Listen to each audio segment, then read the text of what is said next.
If your car feels like it's driving on black ice, or you're backflipping like a toddler on a trampoline, your dead zones are wrong.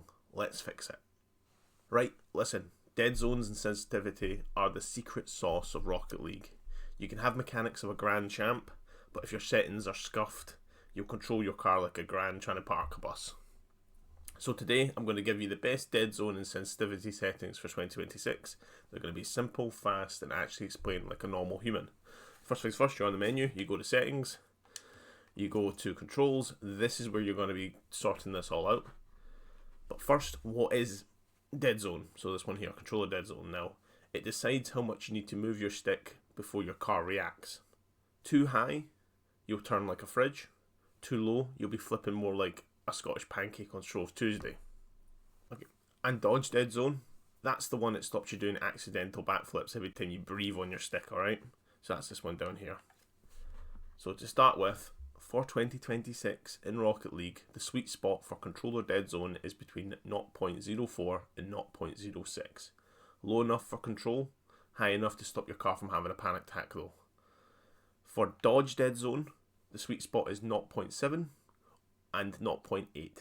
Now this stops accidental flips, but still lets you like fast aerial without feeling like you're steering a tractor.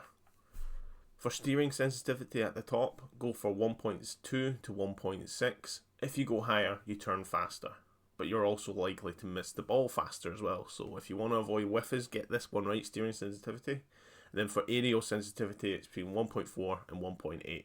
So if you're below 1, you're basically driving a plane. It doesn't move. It doesn't move. It's hilarious.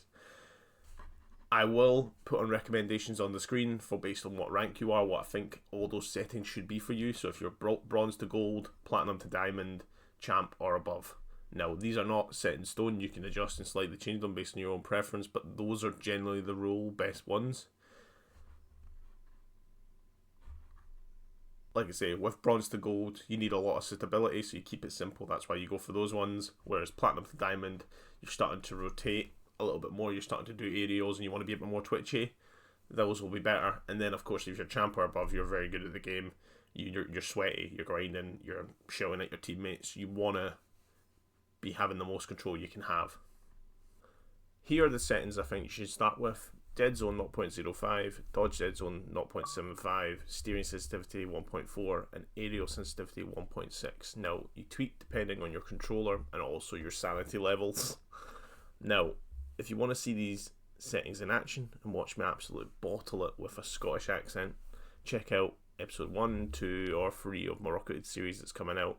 It's chaos, beautiful, controller chaos. You see how you should and shouldn't do a lot of things, but of course, drop a like if this helped, subscribe if you're new, and remember, if you're still whiffing, it's definitely your teammates' fault, it's not your fault.